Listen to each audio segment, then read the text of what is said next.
ज्ञान गुरु एकेडमी में आपका स्वागत है। हम क्लास 10th का मैथ जो पहला चैप्टर पढ़े थे वास्तविक संख्या है, उसका प्रश्नावली नंबर अब पढ़ेंगे 1.2। 1.2 में दिया गया है अभाज्य गुणनखंड। अभाज्य गुणनखंड आपको सबको पता है कि अभाज्य, जैसे आपको कह दिया जाए कि 10 का अभाज्य गुणनखंड कीजिए तो ये हमारा 2 गुणे क्या हो जाएगा, 5 हो जाएगा। अगर 15 का पूछेगा तो 3 गुणे क्या हो जाएगा, 5। ये हमारा क्या है, अभाज्य गुणनखंड है। तो ऐसे ही हम सवाल को सॉल्व करेंगे। तो प्रश्नावली नंबर 1.2 में पहला क्वेश्चन कह रहा है कि निम्नलिखित संख्याओं को अभाज्य गुणनखंड के गुणनफल के रूप में व्यक्त कीजिए। मतलब कि अभाज्य गुणनखंड करना है और उसको गुणनफल के रूप में व्यक्त करना है। तो पहला क्वेश्चन, पहले का इसमें पहला क्वेश्चन दिया 140। क्या दिया है, 140। अब 140 का हमें गुणनखंड करना है। तो गुणनखंड करने के लिए आप क्या कीजिए कि 140 ये किससे कटेगा, 2 से। 2 सत्ते 14, 70 बार में कट गया। फिर 2 से काटेंगे तो ये 35 बार में कटेगा। और 3 से काटेंगे, 3 से नहीं कटेगा, 5 से कटेगा, 5 सत्ते 35। अब क्या किससे कटेगा, 7 से कटेगा, 7 एक कम 7। अब देखिए 2 से काटे हैं तो 2 सत्ते 14, मतलब 70 बार में कटा है। 2 से काटे हैं 35 बार में कटा है। 5 से 5 सत्ते 35, तो 7 एक कम 7। और जिस संख्या से कटा हुआ है वही हमारा क्या हो गया, अभाज्य गुणनखंड हो गया। तो 140 का अभाज्य गुणनखंड क्या क्या निकला है, 2 गुणे 5 गुणे 7। यही हमारा क्या हो गया, अभाज्य गुणनखंड हो गया। ठीक। इसका दूसरा पार्ट कह रहा है कि 156, हमें 156 का निकालना है। ठीक। तो 156 का हम अभाज्य गुणनखंड निकालें। पहले देखिए किससे कटेगा, 2 से काट रहे हैं। 2 सत्ते 14, 2 अठे 16। आप भाग देकर चेक कर लीजिएगा। फिर 2 से काटेंगे, 2 3 6 और 2 9 18। फिर 3 से कटेगा, 3 एकम 3, 3 तिली के 9। और 3 13 से कटेगा तो 13 एकम क्या हो जाएगा, 13 हो जाएगा। तो इसका अभाज्य गुणनखंड क्या हो जाएगा, 156 का अभाज्य गुणनखंड हो जाएगा 2 गुणे 3 गुणे 13 हो जाएगा। मतलब 156 का अभाज्य गुणनखंड क्या होगा, 2 गुणे 3 गुणे 13 हो जाएगा। अब इसका तीसरा पार्ट कह रहा है, तीसरे नंबर का क्वेश्चन कह रहा है कि 3825 का अभाज्य गुणनखंड ज्ञात कीजिए। 3825 का अभाज्य गुणनखंड ज्ञात कीजिए। तो देखिए किससे पहले कट रहा है, पहले काट कर चेक कीजिए। ठीक। तो पहले 3 से काटिए, 2 से तो कटेगा नहीं।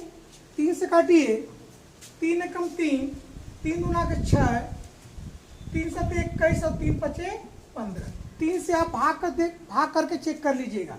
फिर 3 से काट रहे हैं, 3 चौको 12, 3 दूना के 6, 3 पचे 15। 3 से कटा। अब देखिए किससे कट रहा है, 5 से कटेगा, 5 बटे 40, 5 पचे 25। ठीक। फिर 5 से कटेगा, 5 एकम 5, 5 सत्ते 35।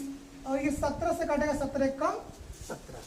तो ये हमारा निकला 3825 का अभाज्य गुणनखंड क्या निकलेगा, 3 गुणे 5 गुणे 5 गुणे 17।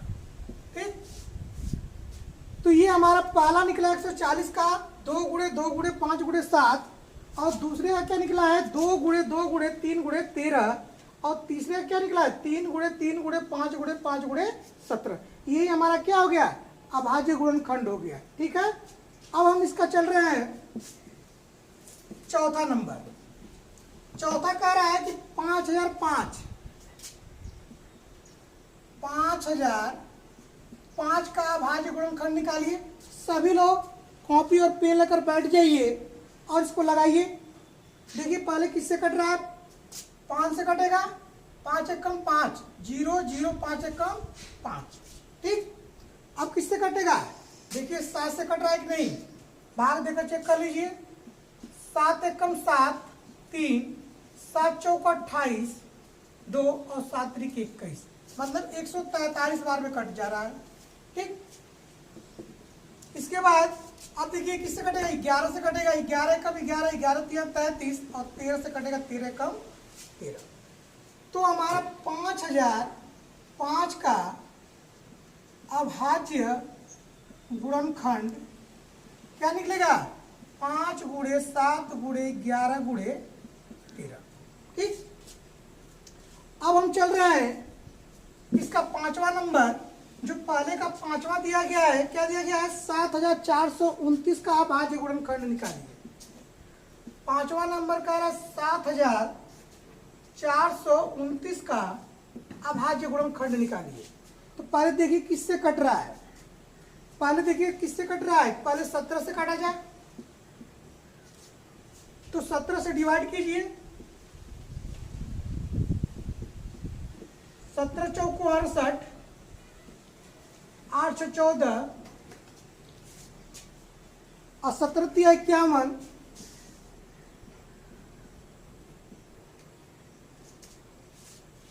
और 17 सत्ते 7 सत्ते 49 और 7 4 11, मतलब कि ये 17 बार में क्या, 17 से कट जा रहा है 4,437 बार में। ठीक है, अब देखिए किससे कट रहा है, अब देखिए 19 से कटेगा और 19 से काटा जाएगा तो ये 23 बार में कट जाएगा। कितने बार में कटेगा, 23 बार में, और 23 से काटेगा, 23 से कम क्या हो जाएगा, 23। अब यहाँ पे भाग देकर चेक कर लीजिए कितने बार में ये कट रहा है, 437, ये 23 बार में कट जाएगा। 19 दूना के 38 और 19 तिया क्या होता है, 57। ये हो जाएगा हमारा 7429 का अभाज्य गुणनखंड क्या निकलेगा, 17 गुणे 19 गुणे 23। ये हमारा क्या हो गया, अभाज्य गुणनखंड हो गया। ठीक, ऐसे ही हम अभाज्य गुणनखंड निकालते हैं। पहले भाग देकर चेक कर लीजिएगा, अगर जो संख्या पूरी पूरी विभाजित हो जाएगी, फिर अगला 2 से चेक करते हैं, 3 से चेक करते हैं, 4 से, अगर 4 से नहीं कटेगा तो 5 से, ऐसे ही काटते चलते हैं। ठीक ना, इसको नोट कर लिए। अब प्रश्न नंबर 2 क्या कह रहा है, देखिए कह रहा है कि पूर्णांकों के निम्नलिखित युग्मों के एचसीएफ और एलसीएम ज्ञात कीजिए। एचसीएफ का मतलब होता है मस और एलसीएम का मतलब होता है लस। ठीक, इनकी जांच कीजिए कि दो संख्याओं का गुणनफल एचसीएफ और एलसीएम के बराबर होता है। ये फार्मूला भी होता है कि दो संख्याओं का गुणनफल मस गुणे लस, और मसों को हम एचसीएफ बोलते हैं और लसों को एलसीएम बोलते हैं। ठीक, ये आपको याद होना चाहिए। कभी कभी क्या करता है, इसी पे सवाल पूछ देता है, तो इसमें दूसरा नंबर क्वेश्चन आपका कह रहा है कि आपको एचसीएफ निकालना, वो भी अभाज्य गुणनखंड द्वारा। ठीक है, अभाज्य गुणनखंड द्वारा आपको क्या निकालना है, एचसीएफ निकालना है और एलसीएम निकालना है। तो दूसरे का पहला क्वेश्चन कह रहा है 26 और 91 का, 26 और 91 का एचसीएफ निकालना है और एलसीएम भी निकालना है, और अभी किसके द्वारा, अभाज्य गुणनखंड द्वारा। ठीक, तो पहले हम 26 का अभाज्य गुणनखंड करते हैं। तो 26 का अभाज्य गुणनखंड, जैसे अभाज्य गुणनखंड का मतलब ये हुआ कि 2 से काटेंगे तो 2 गुणे क्या हो जाएगा, 13, 13 गुना के 26, और 91 का अभाज्य गुणनखंड करेंगे तो 13 सत्य होता है 91, मतलब 7 गुणे क्या हो जाएगा, 13 हो जाएगा। अब देखिए एचसीएफ कैसे निकालते हैं और एलसीएम कैसे निकालते हैं। एचसीएफ का मतलब कि अगर दोनों में उभयनिष्ठ मिलना चाहिए, कॉमन मिलना चाहिए, ठीक है।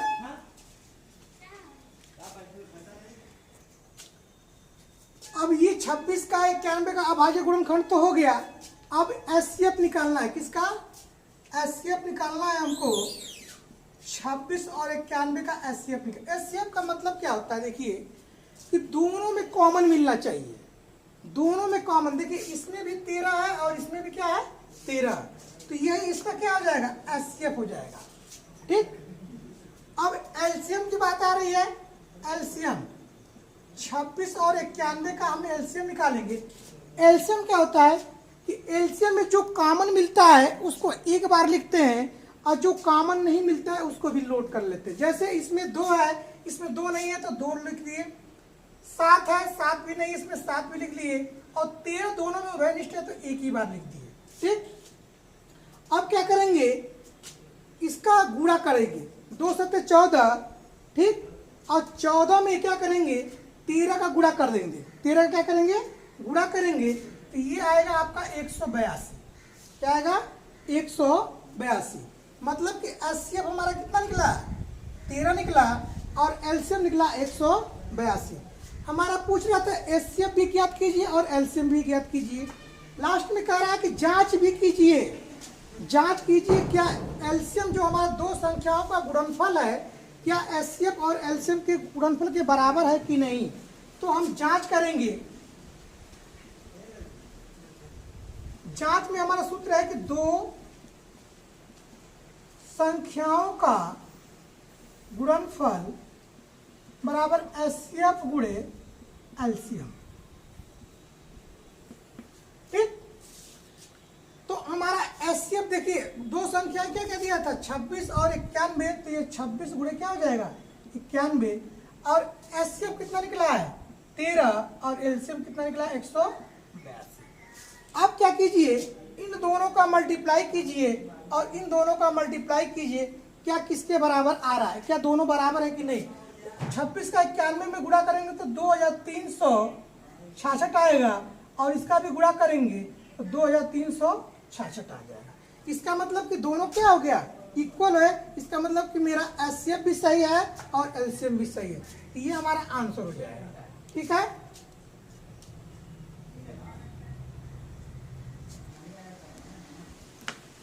अब दूसरा इसका नंबर देखिए, कह रहा है कि 510 और 92 का एचसीएफ और एलसीएम निकालिए। 510 और 92 का निकालना है, तो पहले 510 का अभाज्य गुणनखंड कीजिए, उसके बाद 92 का अभाज्य गुणनखंड कीजिए और एचसीएफ और एलसीएम निकालिए। तो 510 का अभाज्य गुणनखंड देखिए, 510 का निकालेंगे तो 2 से काटिए, 2 दूना के 4 और 2 पचे 10, 2 पचे क्या हो जाएगा 10।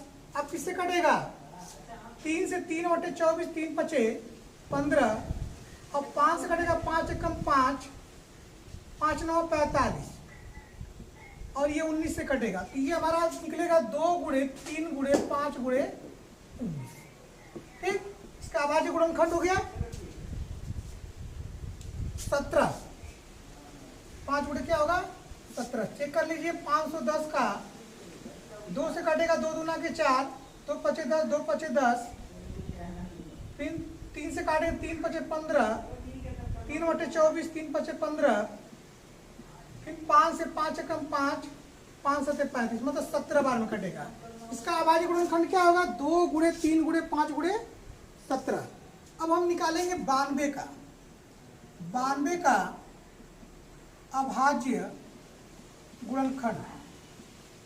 अब देखिए 92 का क्या निकल रहा है, 92 का निकालेंगे तो 2 से काटेंगे, 2 चौको 8 और 2 छक्का 12, 2 दूना के 4, 2 3 6, मतलब कि 2 गुणे 23। अब हमको निकालना है क्या है, एचसीएफ। क्या निकालना है, एचसीएफ। किसका किसका, 510 और 92 का, ठीक ना। 510 और 92 का एचसीएफ निकालना है। तो यहाँ पे देखिए कॉमन क्या मिल रहा है, इसमें 2 है तो इसमें भी 2 है, तो ये तो 2 हो गया। इसके बाद कोई कॉमन मिल रहा है, इसमें 3 है, इसमें 2 है, 5 है, 23 है, 17 है, इसमें कोई उभयनिष्ठ नहीं, सिर्फ 2 ही मिल रहा है, ठीक ना। तो 2 हमारा क्या हो जाएगा, एचसीएफ हो जाएगा। क्या हो जाएगा, एचसीएफ। अब चल रहा है एलसीएम। 510 और 92 का एलसीएम। ठीक, तो देखिए इसमें तो दोनों में उभयनिष्ठ मिल गया, 2 हो गया। ये 2 नहीं है, इसमें भी नहीं है, तो 2 को उतार लिए। 3 है, इसमें 3 नहीं है, 3 को उतार लिए। 5 है, 5 को उतार लिए।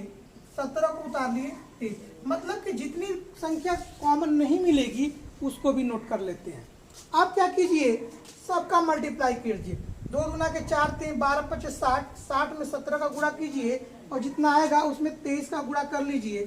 तो गुणा करने पे आपका आएगा 23,460। क्या आएगा? 23,460। आप इसका मल्टीप्लाई कर दीजिए, पहले 2 का 2 में करेंगे तो 4 हो जाएगा, 4 का 3 में करेंगे तो 12 हो जाएगा, 12 में 5 का करेंगे तो 60 हो जाएगा, 60 में 17 का गुणा करेंगे तो 17 छक्का 60 में 17 का गुणा कीजिए तो 0 7 छक 42 और 0 और 6 6 4 10, 17 छक्का 102 मतलब 1020 हो जाएगा और 1020 में 23 का गुणा करेंगे तो 23,460 आएगा। ठीक, अब इसकी जांच कर लीजिए। तो जांच करेंगे तो जांच के करने के लिए फार्मूला दे दिया है कि दो संख्याओं का गुणनफल बराबर मौसा गुणे या एचसीएफ गुणे एलसीएफ। अब दो संख्याएं क्या क्या दिया है, 510 गुणे क्या हो जाएगा 92 हो जाएगा और एचसीएफ हमारा 2 निकला है और 23,460 निकला है। अब इसका इसमें मल्टीप्लाई करेंगे तो आपका क्या निकलेगा 46,920 आएगा। आप अपने मन से मल्टीप्लाई, जैसे 2 0 0, 2 छक्का 12, 2 चौको 8 1 9, 2 3 6, 2 दूना के 4। तो एक तरफ का अगर आ गया तो दोनों पक्ष अगर बराबर हो गया तो हम जांच करने पर ये पाए हैं कि दोनों पक्ष अगर बराबर हो गया तो इसका मतलब कि एचसीएफ और एलसीएम हमारा क्या है, सही है। ठीक है, इसको नोट कर लीजिए। ठीक है, नोट कर लिए। तो अब चल रहा है इसका तीसरा पार्ट। ठीक है, तीसरा पार्ट क्या रहा है इसका 336 और 54 का। 336 और 54 का जैसे आप पहला दूसरा सॉल्व किए हैं वैसे ही इसको भी सॉल्व कीजिए। पहले 336 का अभाज्य गुणनखंड कीजिए, उसके बाद 54 का कीजिए। 336 का अभाज्य गुणनखंड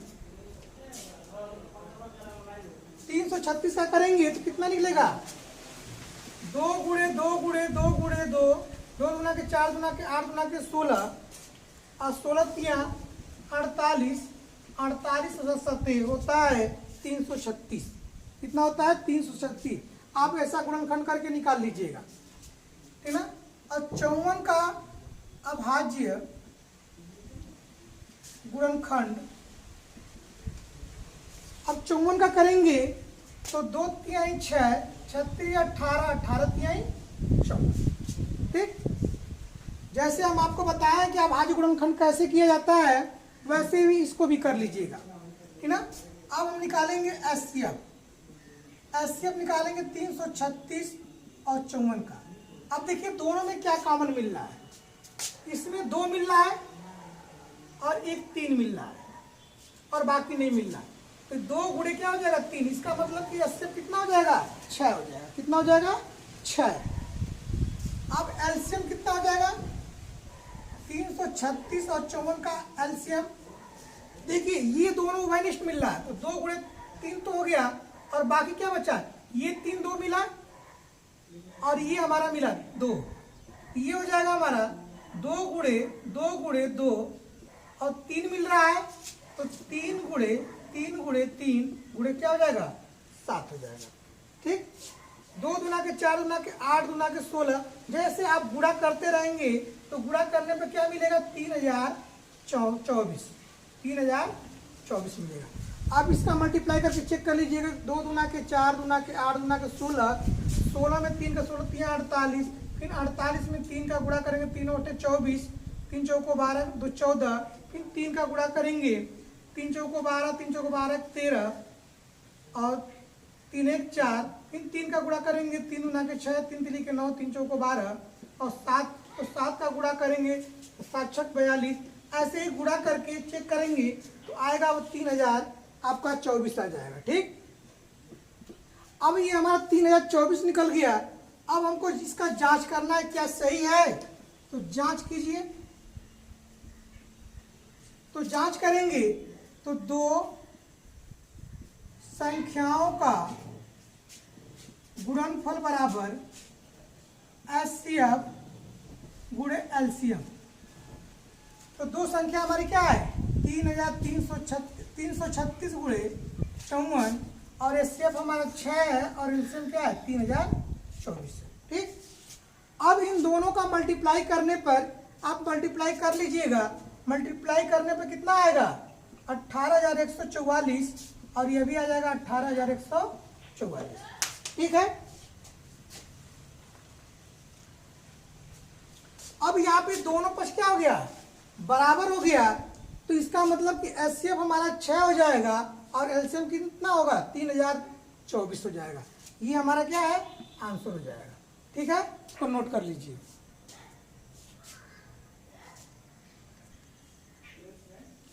तीसरा प्रश्न कह रहा है कि अभाज्य गुणनखंड विधि द्वारा निम्नलिखित पूर्णांकों को HCF और LCM ज्ञात कीजिए। हमने आपको तीसरा प्रश्न बताया है कि ना, दूसरा प्रश्न उसी तरह इसको भी निकालेंगे। तो इसका पहला पार्ट कह रहा है कि 12, 15 और 21 का अभाज्य गुणनखंड विधि द्वारा हमको निकालना HCF और LCM। तो पहले 12 का अभाज्य गुणनखंड कर लीजिए। 12 का अभाज्य गुणनखंड तो क्या निकलेगा 2 दूना के 4 और 4 3 12। 15 का अभाज्य गुणनखंड इसका निकालेंगे तो 3 पचे 15 हो जाएगा और 21 का अभाज्य गुणनखंड 3 गुणे क्या हो जाएगा 7। तो ये अभाज्य गुणनखंड हो गया। अब हमको निकालना क्या है HCF और LCM निकालना। HCF निकालना किसका 12 का 15 का और 21 का। तो हमने आपको बताया है कि उभयनिष्ठ मिलना चाहिए। तो देखिए तीनों में उभयनिष्ठ क्या मिल रहा है 3 3 3। तो ये 3 हमारा क्या हो जाएगा HCF हो जाएगा। अब हमारा LCM किसका निकालना है 12 15 और 21 का। हम बताएं कि जो कॉमन मिलता है उसको एक बार लिखते हैं तो कॉमन में 3 हो गया और ये 2 बच रहा है 5 और 7। तो 2 गुणे 2 गुणे 3 गुणे 5 गुणे क्या हो जाएगा 7। जो कॉमन मिला है उसको एक बार लिखे हैं। ठीक, और जो कॉमन नहीं मिला उसको भी लिख लिए। तो 2 दूना के 4 4 3 12 5 60 और 60 में 7 का गुणा करेंगे तो 400 कितना हो जाएगा 20। तो ये हमारा HCF हो गया और ये क्या हो गया LCM हो गया। ठीक है, अब इसका दूसरा पार्ट दिया गया है कि 17 23 और 29 का 17 23 और 29 का। ठीक, तो पहले 17 का अभाज्य गुणनखंड कीजिए, फिर 23 का कीजिए, फिर 29 का कीजिए। तो यहाँ पे 17 का अभाज्य गुणनखंड तो देखिए 17 का निकालेंगे तो 1 गुणे 17 निकलेगा। 17 कम 17 मतलब कि 1 गुणे क्या होगा 17। 23 का निकालेंगे गुणनखंड ये होगा 1 गुणे 23 हो जाएगा। 23 क्योंकि हमारी विषम संख्या है। और 29 का अभाज्य गुणनखंड निकालेंगे ये निकलेगा 1 गुणे 29। ठीक, अब देखिए तीनों में कॉमन क्या मिल रहा है तो HCF निकालेंगे 17 23 और 29 का। ये क्या निकलेगा 1 क्योंकि तीनों में हमारा 1 1 1 निकल रहा है। ठीक, अब HCF निकालेंगे LCM निकालेंगे 17 23 और 29 का। तो देखिए तीनों में कॉमन 1 मिल रहा है तो 1 हो गया 1 गुणे 17 गुणे 23 गुणे 29। ठीक, अब क्या करेंगे अब सबका मल्टीप्लाई कीजिए। 1 में 17 का गुणा कीजिए जितना आएगा 17 में 23 का गुणा कीजिए जितना आएगा उतना 29 में गुणा करेंगे। ये आएगा आपका 11,339। क्या आएगा 11,339 आएगा। तो आपका एचसीएफ कितना निकला, 1 और एलसीएम क्या निकलेगा 11,339। आप इसको गुणा करके चेक कर लीजिएगा। 1 में 17 का गुणा करेंगे 17 होगा, और 17 में 23 का गुणा करेंगे, और 17 में 23 का गुणा करने के बाद जितना आएगा उतना 29 में गुणा करेंगे तो आपका आएगा 11,339 हो जाएगा। ठीक है, अब चल रहा है इसका तीसरा पार्ट। एक तो इसको नोट कर लीजिए।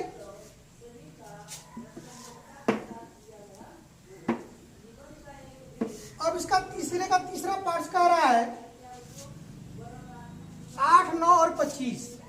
8, 9 और 25 का। ठीक, तो पहले 8 का अभाज्य गुणनखंड निकालिए। अभाज्य गुणनखंड तो 8 का निकालेंगे तो 2 दूना के 4 दूना के 8। ठीक, 9 का अभाज्य निकालेंगे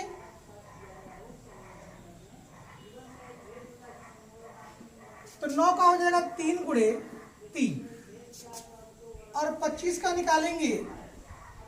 इसमें एक काम कीजिएगा कि 1 गुणे 2 गुणे 2 गुणे 2 लिखिएगा, और 1 गुणे 3 गुणे 3 लिखिएगा।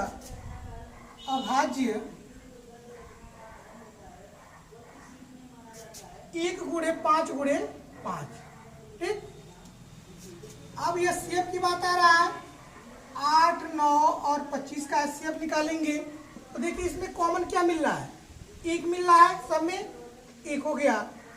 अब एलसीएम की बात है 8, 9 और 25 का, तो देखिए 1 तो वैनिस्ट मिल गया, ये 2 हमारा है, 3 है और 5 कोई वैनिस्ट नहीं मिल रहा है, तो सबको नोट कर लीजिए।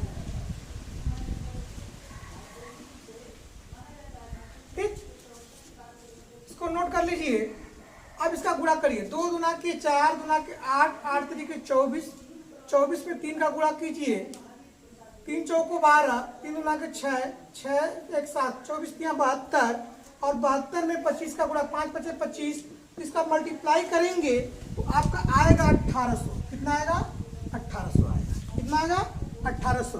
तो एचसीएफ कितना निकला 1 निकल गया, और इसका एलसीएम कितना हो गया 18 हो गया। ठीक है, इसको नोट कर लीजिए।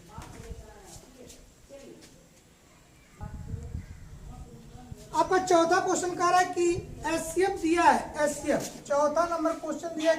एचसीएफ किस संख्या का दिया है 306 और 657 का। ठीक, इसका एचसीएफ कितना दिया है 9। तो कह रहा है कि एलसीएम ज्ञात कीजिए। एलसीएम किसका 306 और 657 का हमको निकालना है। ठीक, तो हमारी दी गई संख्या क्या है, दी गई जो संख्या हमारे पास क्या क्या थी 306 और क्या दिया 657 दिया है। ठीक, 2 संख्या दिया गया है 306 और 657, और कह रहा कि एचसीएफ पता है, तो आपको सूत्र बताया गया है कि 2 संख्याओं का गुणनफल बराबर होता है एचसीएफ गुणे एलसीएम। ठीक, तो अगर आपको एलसीएम निकालने की बात कहेगा तो ये बटा में आएगा, तो 2 संख्याओं का गुणनफल बटा एचसीएफ। अब यहाँ पे देखिए हमको एलसीएम निकालने के लिए कह रहा है। एलसीएम इसका किसका 306 और 657 का निकालने के लिए करा है। 2 संख्याओं का गुणनफल, 2 संख्या क्या क्या है 306 गुणे 657 बटा, और एचसीएफ कितना दिया गया है 9 दिया गया है। कितना दिया गया है 9। ठीक, अब इसी को डिवाइड कर दीजिए, और डिवाइड करने पर देखिए क्या आ रहा है, अगर 9 से काट रहे हैं तो 306 देखिए 9 3 27 और 9 चौको 36, मतलब कि ये 9 से 34 बार में कट जा रहा है। ये आएगा 34 गुणे 6576। ठीक, अब क्या कीजिए कि अगर इन दोनों का आपस में मल्टीप्लाई करिए, अगर मल्टीप्लाई करिए देखिए कितना आ रहा है, तो ये आएगा आपका 22,338। कितना आएगा 22,338 आपका आएगा। यही हमारा क्या हो जाएगा, एलसीएम हो जाएगा, यही हमारा क्या हो जाएगा, आंसर हो जाएगा। पांचवा प्रश्न कह रहा है कि जांच कीजिए कि क्या किसी प्राकृतिक संख्या n के लिए 6 पावर n अंक 0 पर समाप्त हो सकता है। मतलब कोई भी अगर प्राकृतिक संख्या दे दिया गया है तो क्या ये 0 पर समाप्त हो सकता है कि नहीं है, यही चेक करना है। तो हम जानते हैं कि अगर 6 का अभाज्य गुणनखंड करेंगे तो 2 गुणे क्या होगा, 3 होगा। क्या होगा, 2 गुणे 3। अभी अभाज्य गुणनखंड निकाले हैं तो अगर 6 पावर n दिया गया है तो n तो हमारा इसका घात दिया गया है, तो इसको 6 का पावर n लिख सकते हैं। तो इसको अंदर वाले गुणनखंड करेंगे तो 2 गुणे क्या हो जाएगा, 3। ये 2 गुणे क्या हो जाएगा, 3। अब ये 2 गुणे 3 के लिखा है कि 6 पावर n के अभाज्य गुणनखंड में 5 नहीं आता, इसमें 5 नहीं है। 2 गुणे 3 है, इसमें 5 नहीं आता, इसलिए 6 पावर n का 5 एक अभाज्य गुणनखंड है। मतलब अतः 6 पावर n किसी भी प्राकृतिक संख्या n के लिए कभी भी शून्य पर समाप्त नहीं हो सकता। मतलब कि जो भी अभाज्य संख्या दिया गया है वो हमारा 0 पर समाप्त नहीं हो सकता। 2 है, 3 है, ऐसे ही कोई भी संख्या आ सकती है। ठीक है, इसको नोट कर लीजिए। इससे ज़्यादा इसमें ये हमारा इम्पॉर्टेंट भी नहीं है, ठीक ना, लेकिन बस थ्योरी लिखना है, इसको आप नोट कर लीजिए।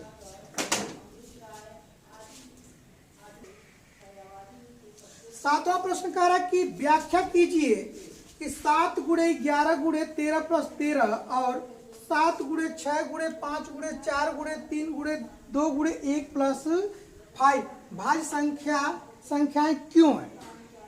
अब इसको आपको चेक करके बताना है कि भाज्य संख्याएं ये क्यों है। तो देखिए, पहली संख्या जो दिया गया है,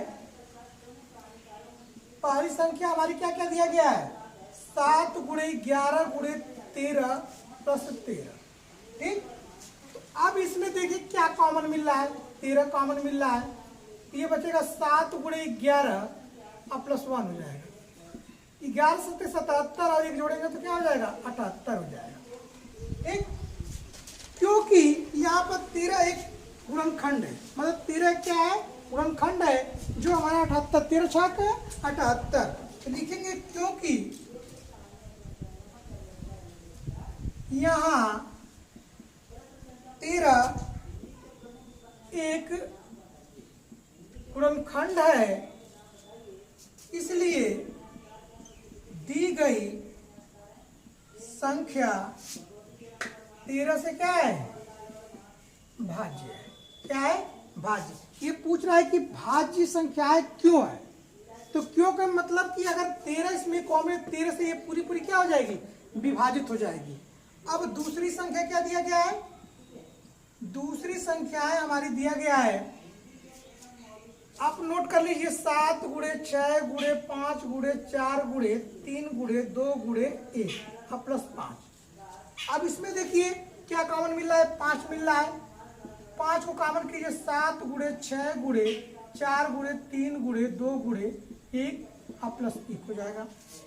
ठीक, अब इसका गुणा करके, इन सबका गुणा करके और इसमें 1 जोड़ेंगे तो 1000 क्या हो जाएगा, 9 हो जाएगा। अब देखिए यहाँ पे 5 हमारा क्या है, एक गुणनखंड है, लिखेंगे क्योंकि यहाँ 5 एक गुणनखंड है, दी गई संख्या इससे विभाज्य हो गया 5 से भाज्य है। क्या है, 5 से भाज्य। अतः अगर 5 से भाज्य है तो अतः लिख देंगे कि 7 गुणे 11 गुणे 13 प्लस 13 और 7 गुणे 6 गुणे 5 गुणे 4 गुणे 3 गुणे 2 गुणे 1 प्लस 1 क्या है, दोनों भाज्य संख्या है, दोनों भाज्य संख्याएं हैं। ठीक, ये हमारा 13 से भाज्य है और ये किससे भाज्य है, 5 से भाज्य है। इसको नोट कर लीजिए।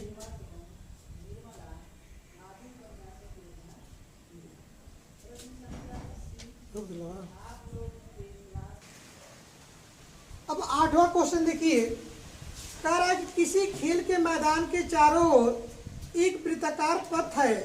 इस मैदान को का एक चक्कर लगाने में सोनिया को, एक वृत्ताकार पथ है, ठीक है, एक वृत्ताकार पथ है और कह रहा है कि इस मैदान का एक चक्कर लगाने में सोनिया को 18 मिनट लगता है। मतलब पूरा एक चक्कर लगाने में सोनिया को 18 मिनट लग रहा है। इसको लग रहा है सोनिया को। और कह रहा है कि जबकि इसी मैदान को एक चक्कर लगाने में रवि को 12 मिनट लग रहा है। मतलब इसी मैदान को चक्कर लगाने में रवि को कितना लग रहा है? 12 मिनट लग रहा है। इसको लग रहा है रवि को। तो कह रहा है कि जबकि इस मैदान को एक चक्कर लगाने में 12 मिनट लगते हैं, मान लीजिए कि वे दोनों एक ही स्थान और एक ही समय चलना प्रारंभ करके एक ही दिशा में चलते हैं, तो कितने समय बाद वो पुनः प्रारंभिक स्थान पे मिलेंगे। मतलब कह रहा है कि वो एक ही समय चलना प्रारंभ करें तो कब एक ही स्थान पे वो मिलेंगे। तो क्या करेंगे कि 18 और 12 का हम एलसीएम ज्ञात कर लेंगे। 12 और 18 का क्या निकाल लेंगे? एलसीएम निकाल लेंगे। तो देखिए कैसे लिखेंगे, सोनिया को एक चक्कर लगाने में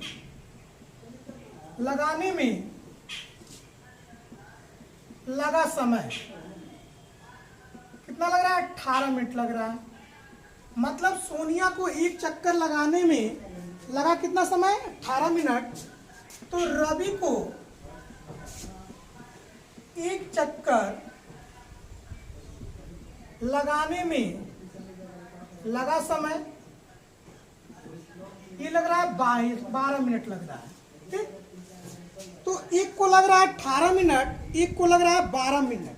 ठीक, और कह रहा है इसमें कि वे दोनों एक ही स्थान और एक ही समय चलना प्रारंभ करते हैं, तो एक ही दिशा में चलते हैं, तो पुनः कितने समय बाद वे पुनः प्रारंभिक स्थान पे मिलेंगे। तो जब लिखेंगे कि वे, अपने किताब से नोट करिएगा, वे दोनों एक ही स्थान और एक ही समय पर चलना प्रारंभ करके एक ही दिशा में चलते हैं। मतलब कि वे दोनों एक ही स्थान और एक ही समय पर चलना प्रारंभ करके और एक ही दिशा में चलते हैं। तो क्या करेंगे कि दोनों का एलसीएम ज्ञात करेंगे। क्या निकालेंगे हम? 18 और 12 का क्या करेंगे? 18 और 12 का एलसीएम ज्ञात करेंगे। तो पहले 18 का अभाज्य गुणनखंड क्या होगा? अभाज्य गुणनखंड 2 गुणे 3 गुणे 3 हो जाएगा, 2 3 36 18। और 12 का अभाज्य गुणनखंड क्या होगा?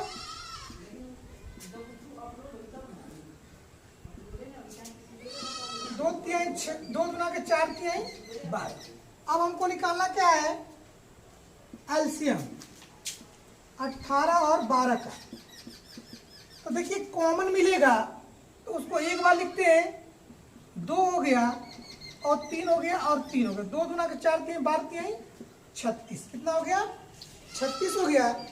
तो ये 36 मतलब कि वो कह रहा है कि इतने समय बाद वे पुनः प्रारंभिक स्थान पर मिलेंगे। तो 36 हमारा एलसीएम निकला है। तो लिखेंगे 36 मिनट बाद, 36 मिनट बाद सोनिया और रवि